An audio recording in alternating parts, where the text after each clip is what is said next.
Would you do it again like that? No. It was a very nice meeting. He was an ass. Yes. But I felt that the pressure was good. You need the pressure. And she's like, I need to know what your runway is. And I'm like, what do you mean? What do you mean?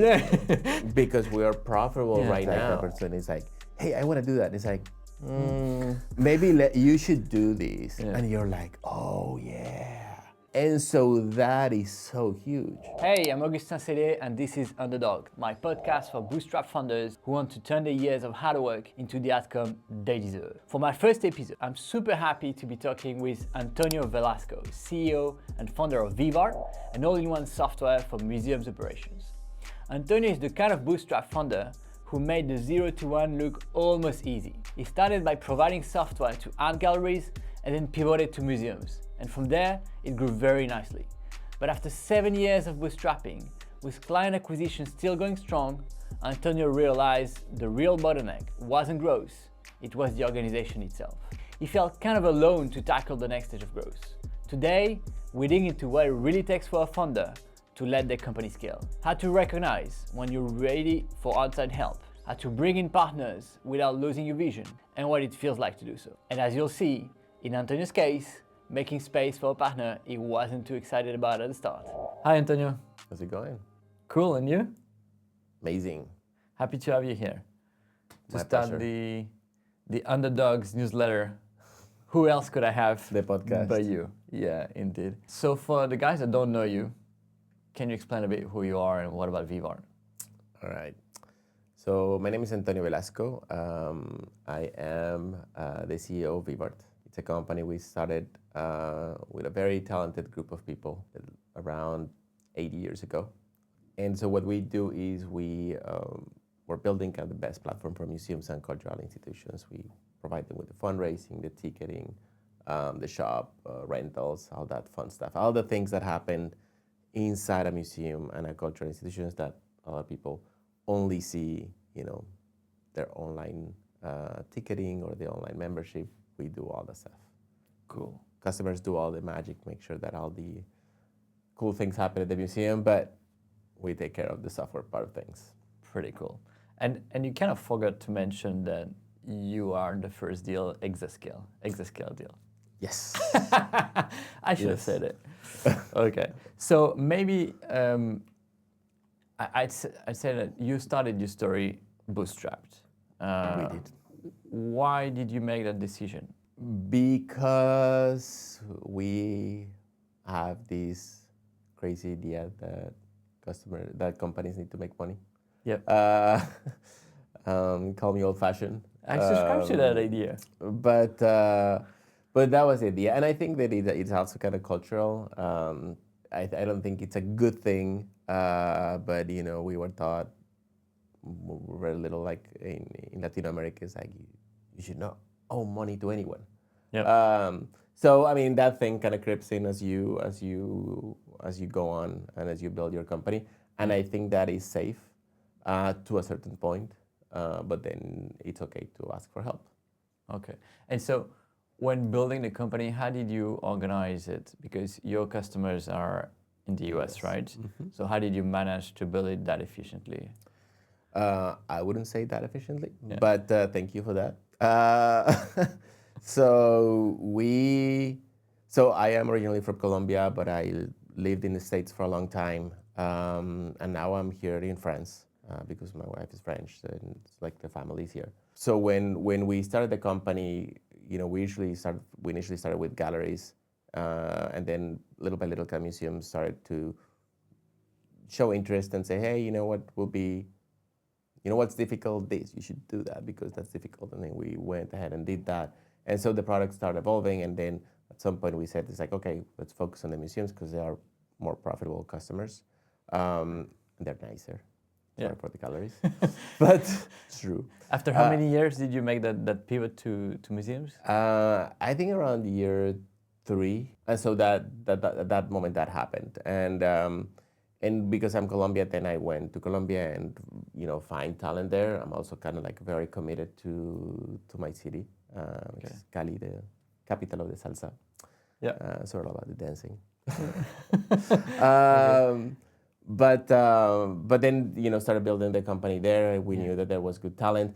It was also kind of like the only way to, I mean, that a bootstrap. It comes with its problems, but fortunately, technology is there to help us with that, communications and coordination and stuff like that. So yeah, so you'd say what was good in bootstrapping? If now you have been through these years, you have made the step of taking an investor, and we'll discuss that right after.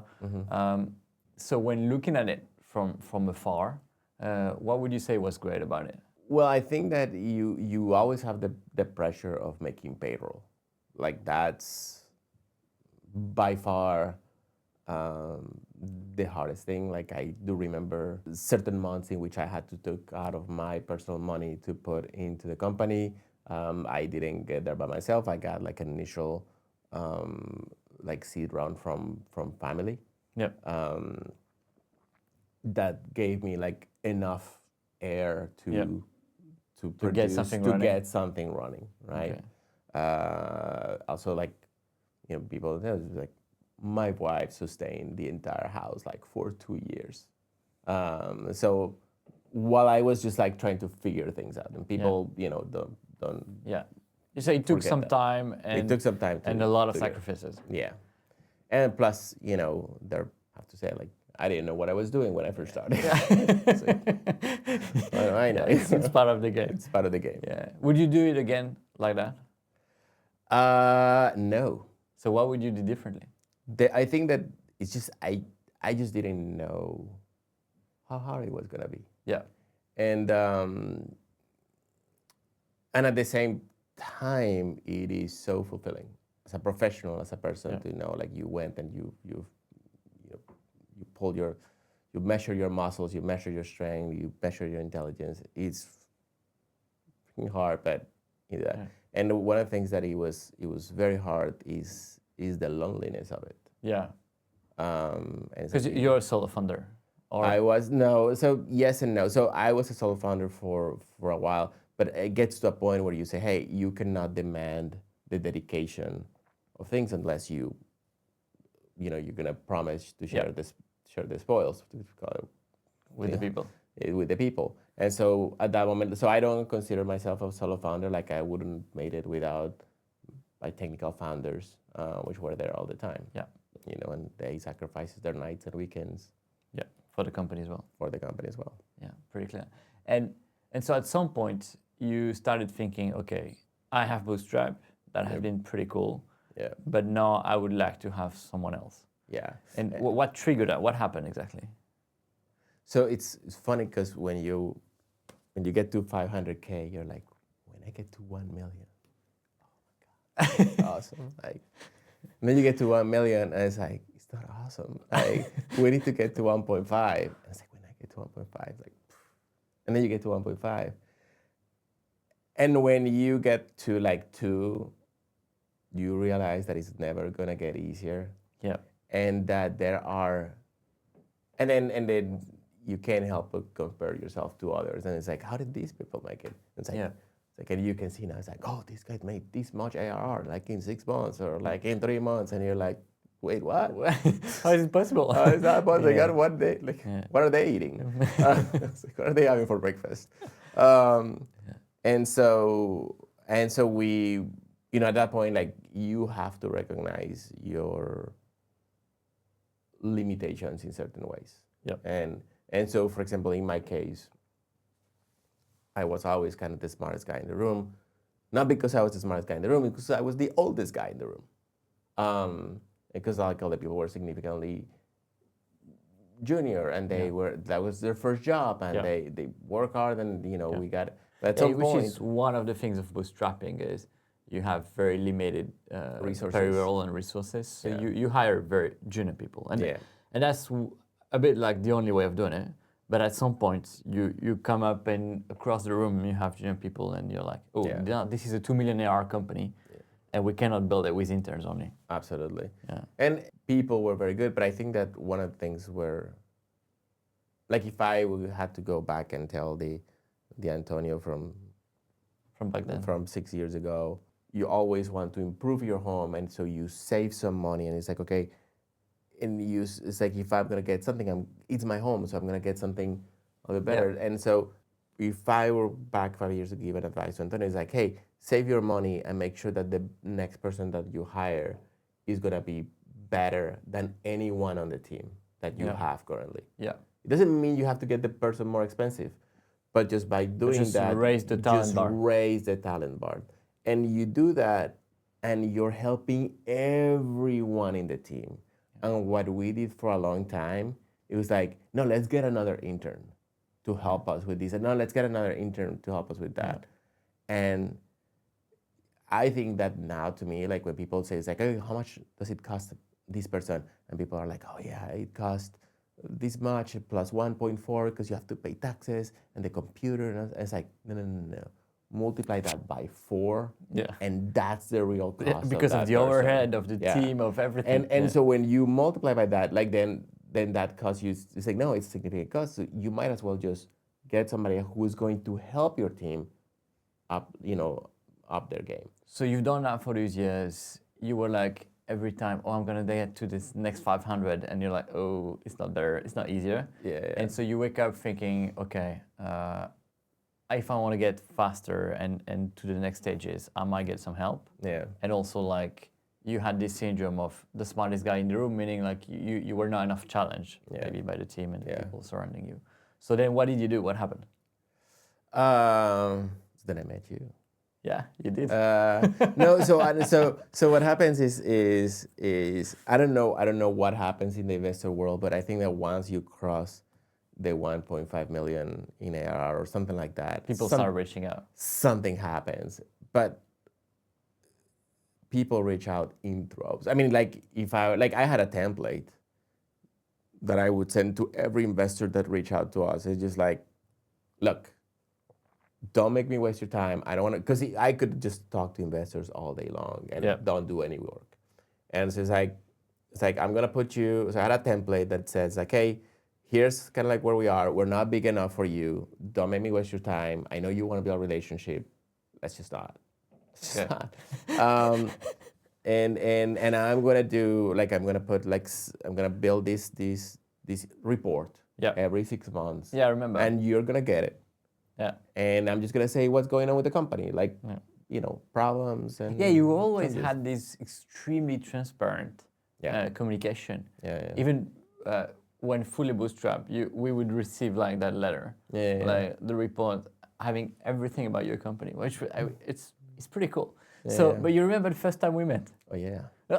so we had there were these American investors that were interested in us, and we spent a lot of time with them. And at some point, my wife is like, hey, why don't you talk to my cousin? And the cousin connected, and then it's like, oh, I know these guys from Hexa who does this. And then we met with you and somebody from your leadership team. It was a very nice meeting. He was an ass, man. Yes. So it was the guy. So what happened? So I go into this meeting. How old? What was your ARR? And it's like, I don't know. Probably was 1.7 or something like that. Yeah. And it's like, and how many people do you have? And obviously, because I have a lot of resources in Latin America, so it's like, he's like, oh, we're like 60 or 70. And he's like, what? You make 1.7 million, you have 60 people? What are you doing with that people? Like, but my product is so big. And it was funny because it was like very, very first meeting. First meeting, yeah. And we got so surprised. And I remember like yesterday, you were like, but my product is big. I have this and this and this. I need a big team. And yeah, it was a bit harsh. It was a little harsh. And then you reach out on the side. Yeah, I did reach out. Hey, don't worry. Don't worry. He's just like that. I was like, all right, whatever. But the truth. So you left the meeting thinking these guys are stupid assholes. I thought, fuck French people. It's like, why do you do like that? But truth hurts, and And I think it has traumatized me in a good way. I think that from that point on, I was always measuring what's my revenue per employee. Yeah. And I was always measuring what my cost per employee, and those lines needed to cross. Yeah. So that the profit needs to go up, the cost needs to go down, and so it traumatized me in a good way. Yeah. Like I appreciate the comment now, and I think that everyone talking. So we created some value in that meeting. Absolutely. It was a hard meeting, but. But then I remember that. So I remember telling my wife about this. I was like, I can't believe it. I was like, yeah, first meeting. He's like completely trying. But.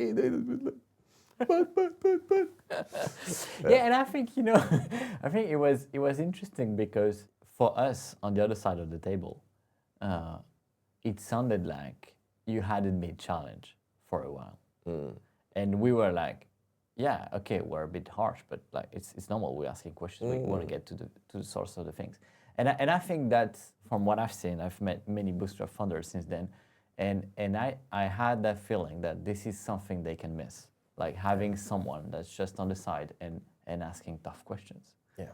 And then so I do remember I called you on the side like, hey, don't panic, we're not that bad. And the thing is, we looked at your market, we looked at the company, and I remember thinking, we were all thinking, okay, that's pretty strong, but we're supposed to do our first deal in France. This is a company in the US, with part of the team in Latin America.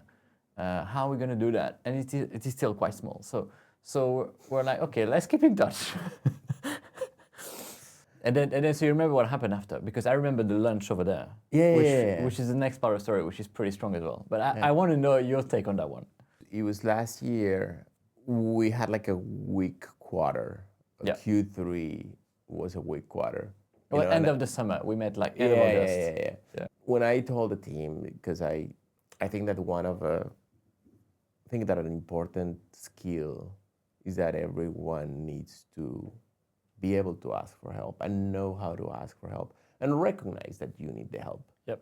And so I told him, it's like, look, I love to tell this story about the CEO that just completely took his company by himself from 0 to 20. No problem. Yeah. But it's like this is so. When I tell people, it's like I have never done anything more difficult than this, and that challenges you physically, it challenges you emotionally, it challenges you intellectually, and little by little you just get to realize how little you know every year. Like it's like the bar gets higher and the targets get higher, but like it's the game. Yeah, and so you arrived, I remember, so late August, and you're like, man, I don't know why you're talking to me. I had such a bad quarter. You never want to invest in that company. Yeah. and I was like, Antonio, get a step back. It's going to be fine. You had a great Q1 and Q2. Yeah. The SaaS market is not collapsing, because at the same time, it was also the same period where Salesforce had bad earning calls. Valuations were going down. Everybody was saying AI is going to eat software. SaaS is dead. All that stuff around. And we were all like, okay, in the US, actually, nobody's selling SaaS anymore. And I remember it was like so strange. I was kind of telling you, no, man, I am really interested into what you're doing. Yeah. It's fine. We're gonna go over it. And that then kind of triggered the whole process. Yes. Because then we started looking into details, and and then we had that moment. We went to meet your company, to meet the team. Yeah, it was pretty cool.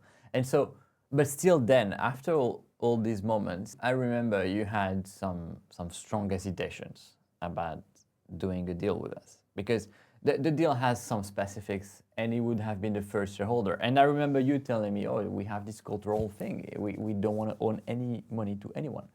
And I'm like, yeah, okay. So what was the thought and emotional process that took you to like, okay, cross the line? To be honest, it's been a while since I knew that I needed the help. And I can tell you, like, even for example, like we closed our deal like around March, but we started working full. Like I remember at the end of the year, like my job is to hope for the best and prepare for the worst. And and so you had your budgets and I had my budgets. And I was like, I don't care about your budgets right now until that deal is done. I don't care about your budgets right now. So I'm just gonna do my stuff while I do this. But I felt that the pressure was good because we were not crazy profitable, but we were profitable. So I was like in a good state of mind. Like, but you need the pressure and you need the things like, okay, how do we? It's like this is wrong. I remember like when we were in Colombia and you were looking at the company and you're like, this is wrong, this is wrong, this is wrong, this is wrong. And I was like, oh man, yeah, yeah. And that was even prior to the investment. This was prior to the investment. This you were doing your thing, and I remember clearly saying it's like, hey, if we do this, and you're like, no motherfucker, we're doing this, and I'm like, okay, Yeah, I remember that. I remember that. like, no, okay, we're doing this. We're doing the deal. Like, period. And I'm like, all right, you say so. But I continue to do this. But like my learning in these 6 months, it's been a roller coaster in terms of like, and it's been super cool. It's been super fun in terms of all the things.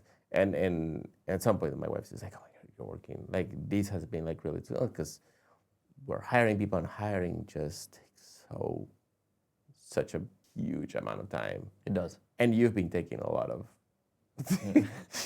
a lot of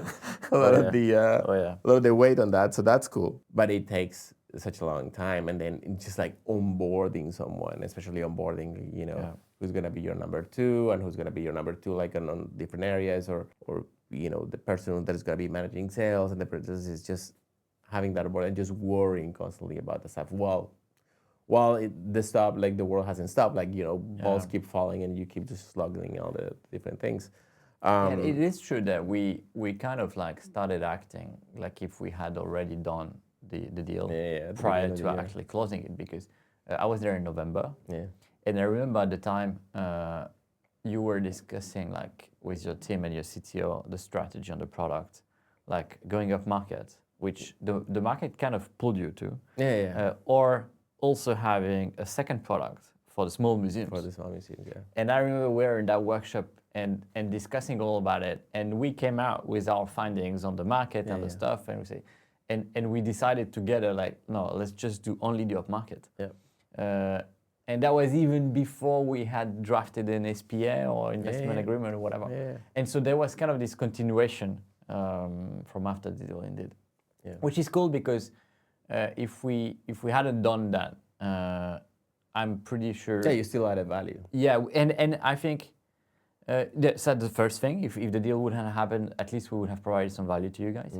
But on the other hand, it was super helpful to actually be impactful after the closing, because I knew already a lot about the company and the team and stuff. So it was much easier for me to be like right away impactful. Yeah, but still, you haven't answered me. Like, what made you sign the paper? Like, what were you afraid of? And then what kind of like convinced you? You want to cash in some parts of your ships. It's like, taking some money off the table. My wife did. It's like, she's like, man, I mean, no. Yeah, so your wife convinced you. Like, No. Antonio, sign it. We're taking the money. But she did say, it's like, look, man, we've been like, just take some security, and that does, because everyone who's on like you're risking everything. I mean, this is like you're betting the farm every quarter. You're betting the farm every day, which is kind of what drives you, right? Yeah. And I think the deal was structured in a way, like this is not one of those, like, I don't know, you read in LinkedIn is full of shit a lot of times, but there's also good things in there. But there was a lot of these stories about, it's like, oh yeah, we got like this huge valuation, and then at the end it's like, how much you got? And the founder is like, oh, I got $200,000, and you killed yourself like I don't know how long. For 10 years, and you walk up and naked. you walk with like And and those are like really sad stories that do happen, you know, because there's these things about, and here's kind of like, because they always tell you, it's like, how much money should I raise? Everything. And Yeah, like, take everything you can. No. It's like, because it's like, because you don't know what you're gonna need. Yeah, and like you started, you are like, we are intimately convinced the company should be profitable. Yeah, absolutely. And I remember that in our discussions, you were always telling me, man, I'm not sure I want to do that because I don't want to spend the money. I don't want to be below EBITDA zero. And I was like, yeah, you know, okay, first year, we just burn a bit just to hire the people.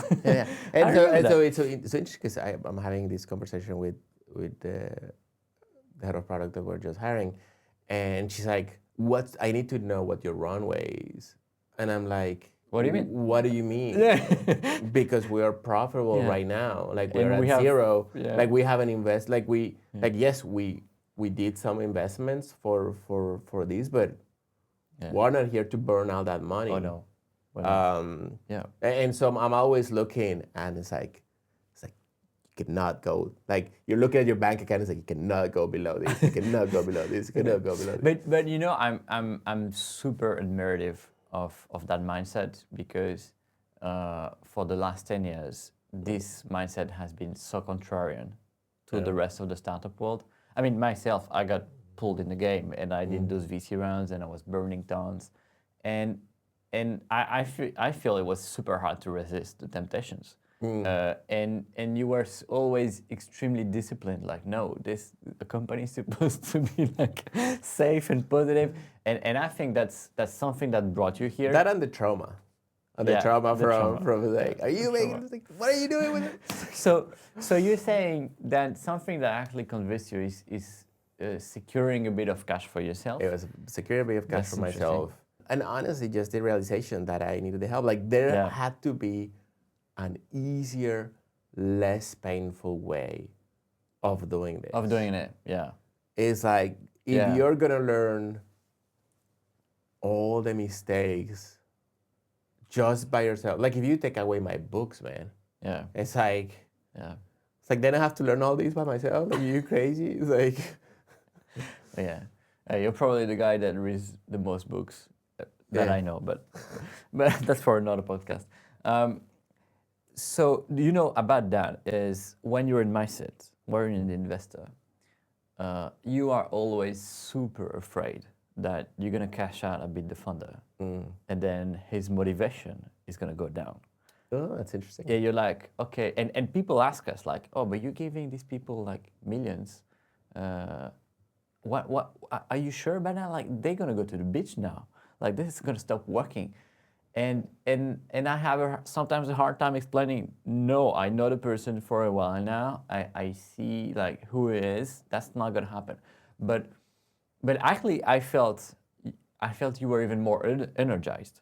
So how do you feel about it? Like how could you explain to any other investor on the planet that getting a bit of cash out of the table hasn't reduced your motivation at all?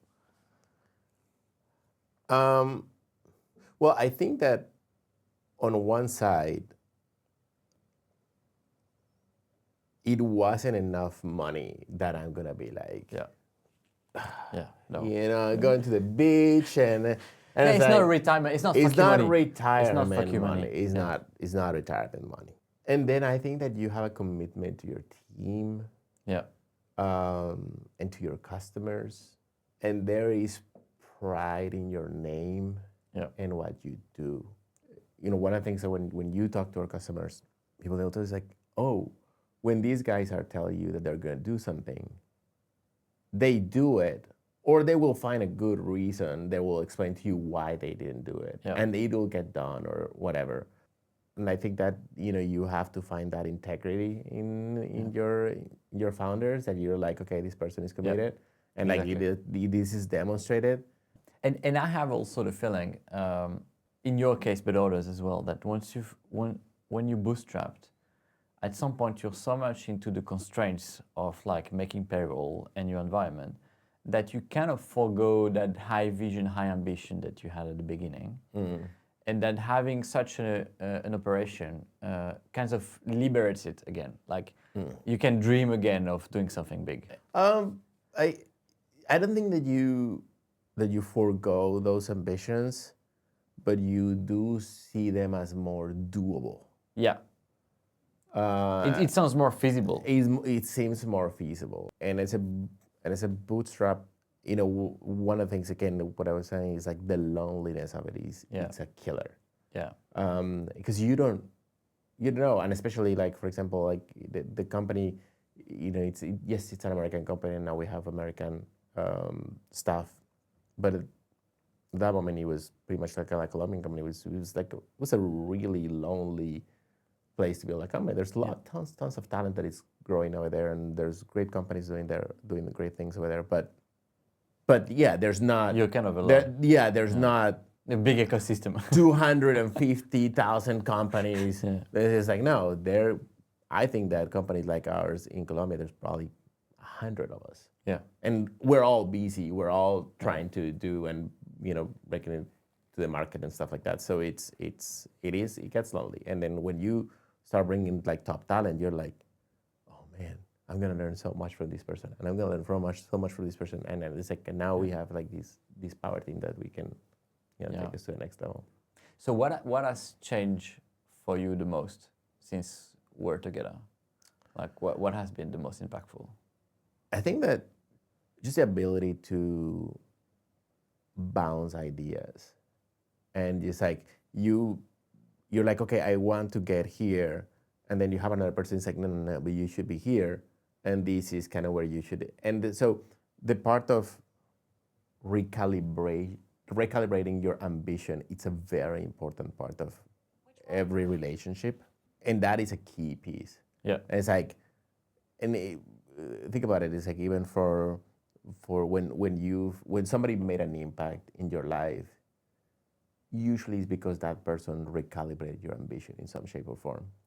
It's like that person is like, hey, I want to do that. It's like, maybe let's do this. Maybe you should do this. Yeah. And you're like, oh yeah. Yeah. And so that is so huge. Yeah. And it's like, you know, and the ability to do that for anybody is huge.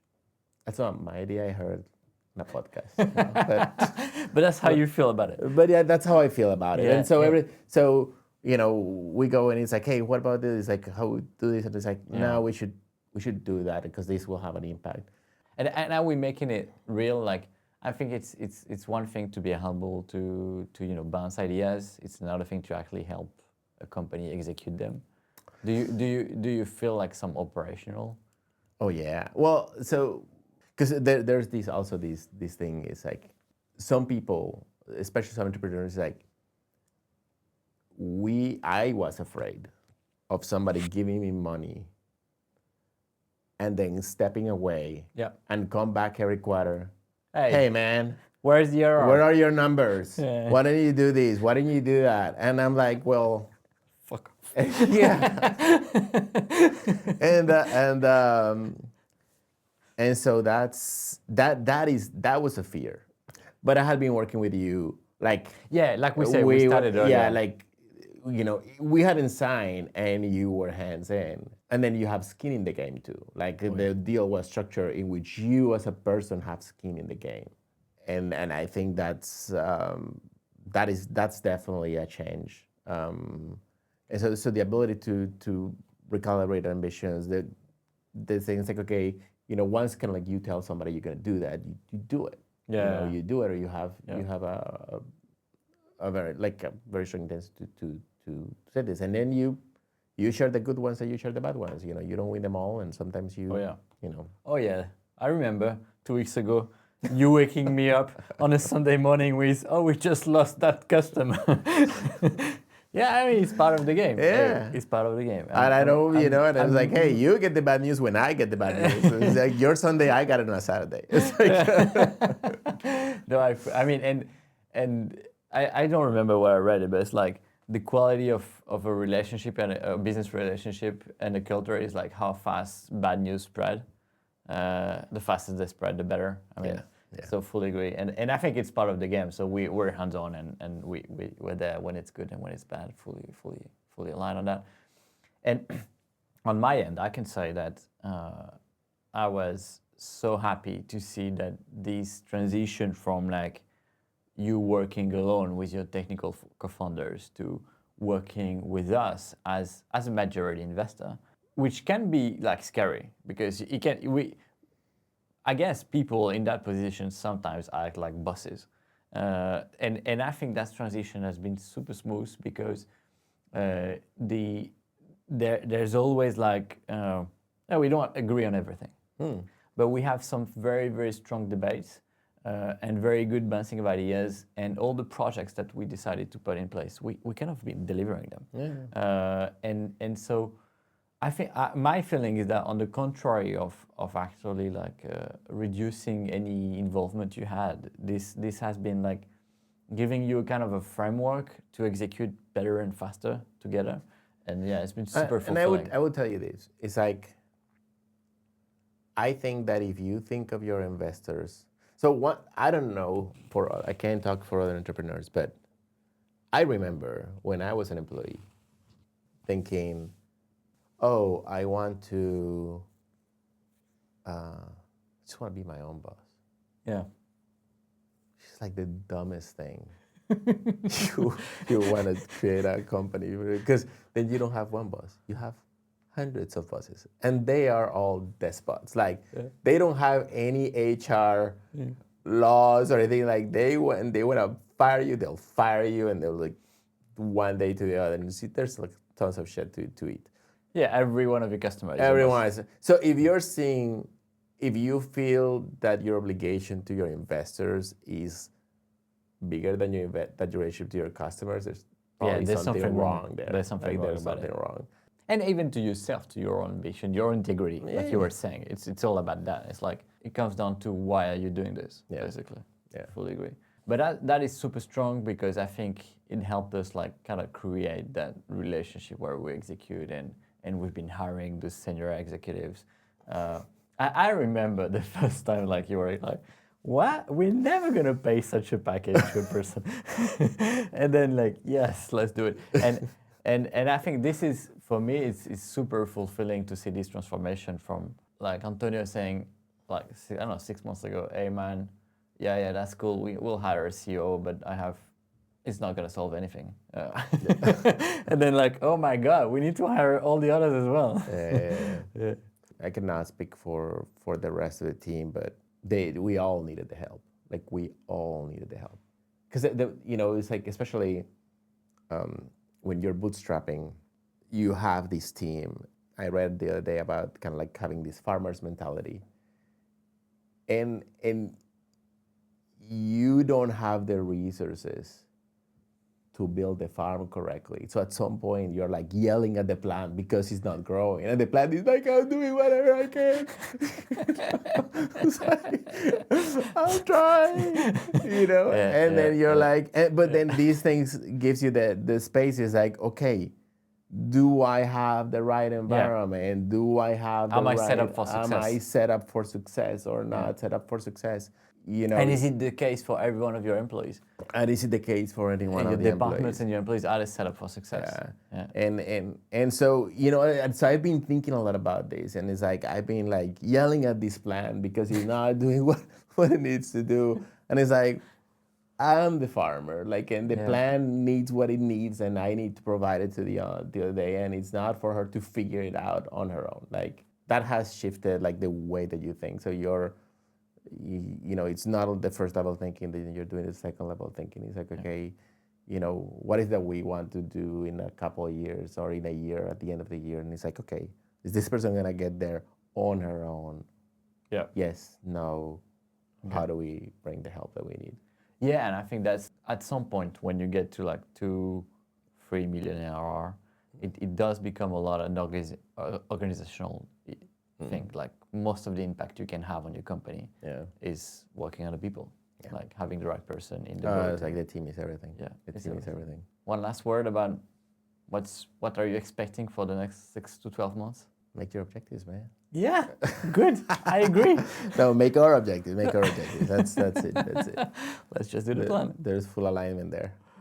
Yeah, I mean, that's something we haven't touched. Maybe we can close with that. So you mentioned my own situation, like having a lot of skin in the game, so our interests being fully aligned. And so what is your feeling about like the overall operation and the investor, your situation, your team, and alignment of interest there? I think that this is like the whole thing about the debt and the debt thinking and stuff like that. And like you should, again, recognize that you need the help and you need to get as far as you can on your own, definitely. But at some point, if you want to buy a house, you don't buy cash. Doesn't make sense. Doesn't make sense. And you're never going to do it either. Yeah. Anyway. Well, I mean, you can buy like a little shitty house, but you know, and then you pay it fully cash, but you're never gonna make it. I give you, you know, and so you use what you have as leverage to get there, but you need to make sure that it's a good loan, that it's aligned to your needs, that it's not going to break you, that it's not, you know, that has all these conditions. And I think that that's what, you know, investors should think of. And it's like, okay, this person, if he meets their objective, it's like, yeah, then at that moment it becomes retirement money. Yeah. And then at that moment, which is fair game. Yeah, I think that's exactly what we tried to do when we discussed it and we negotiated. It's like, what's gonna be like the game-changing options for you 5 years from now, and does it mean success for us? What success means for us? What success means for you? And let's align that. And then let's align it for the team. Absolutely. Cool. Well, thank you. Thank you for all this.